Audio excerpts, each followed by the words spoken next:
Video like जरूर कर लीजिए और ऐसे वीडियो लगातार फ्री में पाने के लिए चैनल को तुरंत सब्सक्राइब कर लीजिए और बेल आइकन को जरूर टैप कर लीजिए ताकि आगे भी सारे वीडियो आपको मिलते रहे। यूट्यूब में फॉलो करते हैं तो प्लीज ये वाला फ्री टेलीग्राम चैनल जरूर ज्वाइन कर लीजिएगा। सारे नोटिफिकेशन सारे अपडेट यहीं पे आते हैं, ध्यान रखिएगा।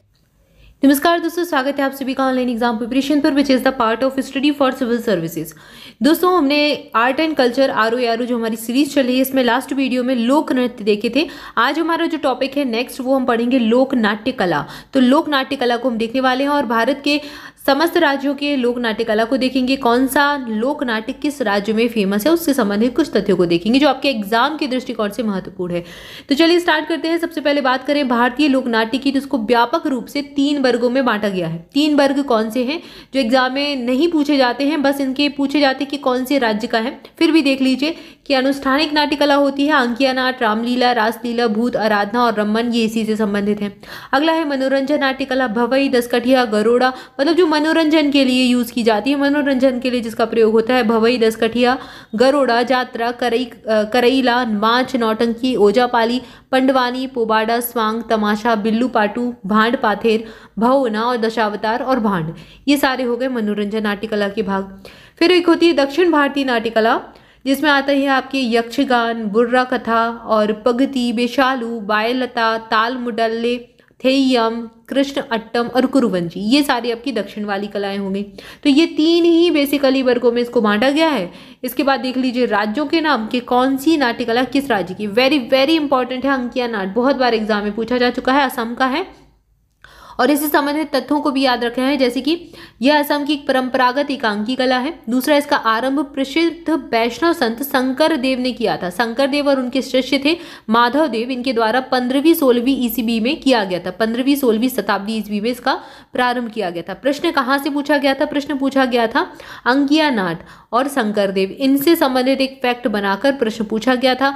और सही है या सही नहीं है कौन सा कथन, ये वाला दिया गया था। तो उसमें दिया गया था अंकिया नाट से संबंधित शंकर देव जी हैं, ये असम का है। तो आपको फैक्चुअल इन्फॉर्मेशन होता है पूरी दे दें, ये पूरा दे दें, अंकिया नाट असम दे दें, शंकर देव कर दें, ठीक है। तो आपको छांटना होगा सही है या फिर सही नहीं है। अगर गलत करना होगा कथन को, तो असम की जगह आपको कोई और राज्य त्रिपुरा रख देंगे। तो आपको वहां पहचानना है कि भाई नहीं, अंकिया नाट तो हमने असम में पढ़ा है और इसके प्रारंभकर्ता शंकर देव और महादेव है, माधव देव है।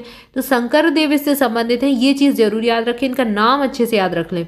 इसके बाद है रामलीला। रामलीला उत्तर प्रदेश का है और यह मुख्यतः दशहरे की पूर्व की अवधि में गीत, नृत्य और संवादों पर आधारित रामायण का मंचन किया जाता है।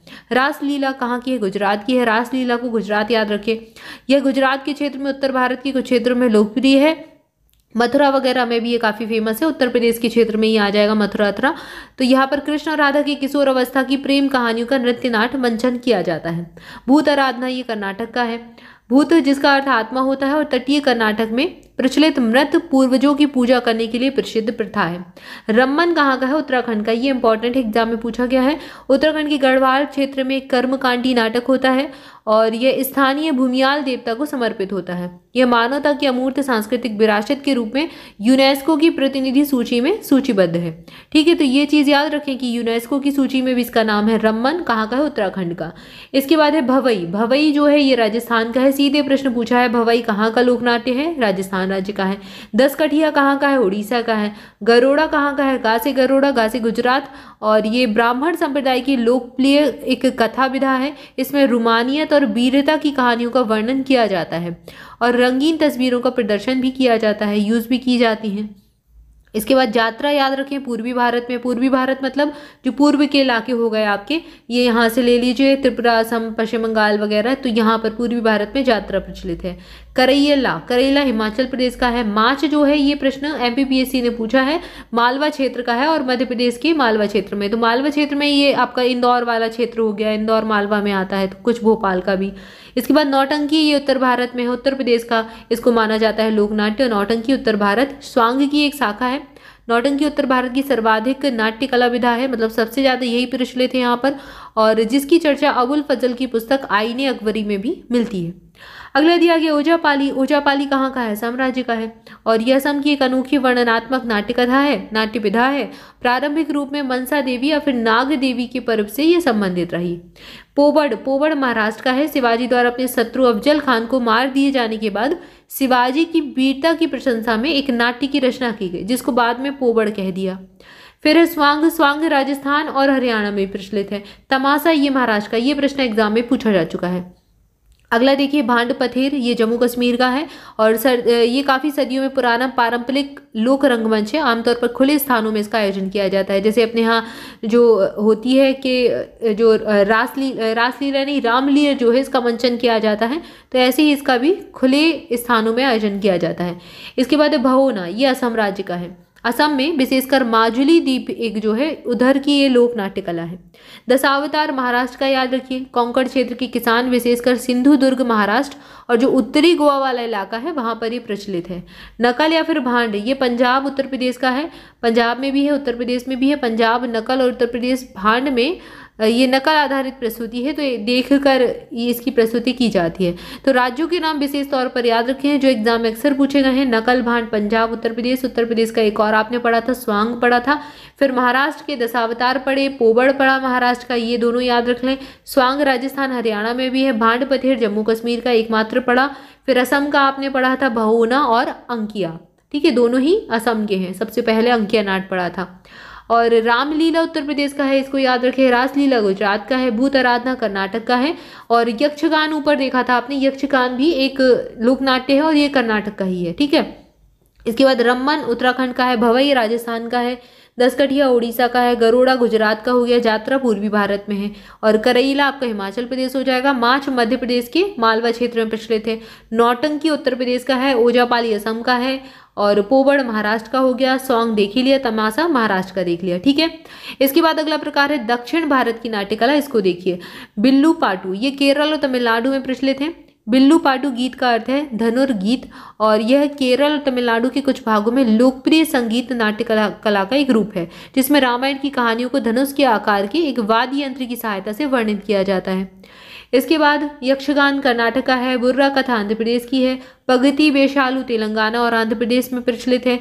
क्योंकि जो तेलंगाना है आंध्र प्रदेश से अलग होकर ही बना है, तो अब इसका एक तरीके से भौगोलिक विभाजन तो कर दिया, सांस्कृतिक विभाजन कैसे करेंगे? आंध्र प्रदेश में ही आता था तो संस्कृति तो चारों तरफ फैलती है, उसका प्रभाव तो एक क्षेत्र से दूसरे क्षेत्र में पड़ता ही है। जैसे गरबा गुजरात में खेला जाता है, गुजरात का है, लेकिन उसकी प्रस्तुति अब तो भारत के समस्त राज्यों में होने लगी है। मध्य प्रदेश में भी प्रचलित हो गया, उत्तर प्रदेश में भी हो गया। नवरात्रि के समय जगह जगह गरबा का आयोजन होता है।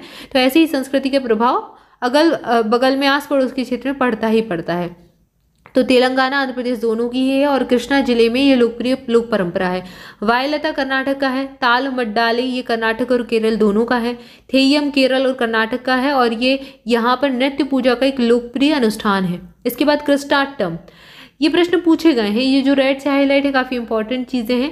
इसके बाद थेयम याद रखें, केरल कर्नाटक। कृष्णाटम केरल का है। 17वीं शताब्दी के मध्य में उत्पन्न केरल की एक रंगारंग नृत्य नाट्य परंपरा है। कुरुवंजी ये तमिलनाडु का है और कुडियाट्टम ये केरल का है। तो केरल और तमिलनाडु कर्नाटक में कंफ्यूज नहीं होना है, 1 से 2 बार इसको ध्यान से देख लीजिए। चाहे तो आप अलग अलग कर लीजिए, केरल के अलग लिख लीजिए, कर्नाटक के अलग लिख लीजिए, आंध्र प्रदेश के अलग लिख लीजिए और तमिलनाडु के अलग लिख लीजिए, तो उससे आपको याद करने में आसानी होगी। तो कुडियाट्टम केरल का है। प्राचीन संस्कृत नाटक जो है इनका पुरातन केरलीय नाट्य रूप कुडियाट्टम कहलाता है। तो संस्कृत नाटकों का केरलीय नाट्य रूप ये है कुडियाट्टम, ठीक है। इसके बाद भारत में जो मार्शल आर्ट है इसको देख लीजिए। भारत की मार्शल आर्ट में सबसे पहले है कलारियपट्टू। यह जो है यह भारत में सबसे पुराने मार्शल आर्ट में से एक है। यद्यपि इसका अभ्यास दक्षिणी भारत के अधिकांश भागों में होता है, परंतु इसकी उत्पत्ति 3री शताब्दी ईसा पूर्व केरल राज्य में ही हुई थी। एक है सिलंबम, ये तमिलनाडु का है। थांगता और सरित सरक ये मणिपुर के हैं। और चेवी गदगा ये भी एक मार्शल आर्ट है और मणिपुर में है। आपसे एग्जाम में डिफ्रेंशिएट करने को पूछा जाता है, निम्नलिखित में से मार्शल आर्ट का प्रकार कौन सा है। इसके बाद है परिखंडा बिहार की है। थोड़ा हिमाचल प्रदेश की है। गटका एक हथियार आधारित मार्शल आर्ट है। इसका प्रदर्शन पंजाब के सिखों के द्वारा किया जाता है। मर्दानी खेल महाराष्ट्र का है। लाठी पंजाब और बंगाल की, ये बहुत इंपॉर्टेंट है, एग्जाम में पूछे गए हैं बार बार। इसके बाद है इम्बुआई कुश्ती, ये मिजोरम की है। कुट्टू वरिशाई ये सर्वप्रथम संगम साहित्य में इसका उल्लेख मिलता है। कुट्टू वरिशाई का अर्थ होता है खाली हाथ से संग्राम करना, और कुट्टू वरिशाई परंपरा जो है मुख्य रूप से तमिलनाडु में प्रचलित है। हालांकि अब इसका जो प्रचलन है श्रीलंका और मलेशिया के कुछ भागों में भी देखा जाता है। इसके बाद है मुष्ठी युद्ध, ये वाराणसी उत्तर प्रदेश का है। पाइका अखाड़ा ये उड़ीसा राज्य का है। स्काई कहाँ का है? कश्मीर का है। काठी सामू आंध्र प्रदेश का है। बंदेश भारत में प्रचलित है। इसके बाद है मल्ला युद्ध, ये दक्षिण भारत का है। मल्लखम ये महाराष्ट्र में प्रचलित है। इंसुनावर मिजोरम का है। क्रिप या फिर साल्डू ये निकोबार का है। और बर्मा आती है ये तमिलनाडु का है। तो यहाँ पर हमने कुछ मार्शल आर्ट्स देख ली जो एग्जाम में अक्सर पूछी है। लाठी से प्रश्न कई बार पूछा गया है, MPPSC पूछ चुकी है। और ये कलारिय पट्टू पूछा गया है। इसके बाद आपका एक जो पाइका अखाड़ा है, पाइका विद्रोह पूछा गया था हालांकि, लेकिन गढ़का भी प्रश्न पूछा जा चुका है, पंजाब का है। तो इनको जरूर याद रखें। नाट्य कला यहाँ पर हमने देख ली, काफ़ी सारी चीज़ें कंप्लीट कर ली। तो आई होप सारी जानकारी अच्छी लगी होगी। वीडियो अच्छा लगा है तो जल्दी से वीडियो को लाइक कर दें। ऐसी इंपॉर्टेंट वीडियो आप तक पहुँच ही रहे इसके लिए चैनल को सब्सक्राइब भी कर दें और दोस्तों के साथ भी शेयर करें वीडियो को। कमेंट करके बताएं वीडियो कैसा लगा। इसके अलावा अगर मोर अपडेट के लिए आप टेलीग्राम ग्रुप ज्वाइन कर सकते हैं, तो लिंक आपको डिस्क्रिप्शन में मिल जाएगी, जाकर आप ज्वाइन कर लीजिए। सारे नोटिफिकेशन, सारी अपडेट आपको वहीं पर दी जाती है। और स्टडी फॉर सिविल सर्विसेज की किसी पेड बैच से जुड़ना चाहते हैं तो डिस्क्रिप्शन में दी गई डिटेल को फॉलो कर सकते हैं। स्टेप सारे दिए गए हैं, कॉन्टैक्ट नंबर भी दिए गए हैं, कॉल करके इन्फॉर्मेशन ले सकते हैं। आज की वीडियो में इतना ही, मिलेंगे नेक्स्ट वीडियो में नेक्स्ट टॉपिक के साथ। Thank you for watching this video. Thank you so much.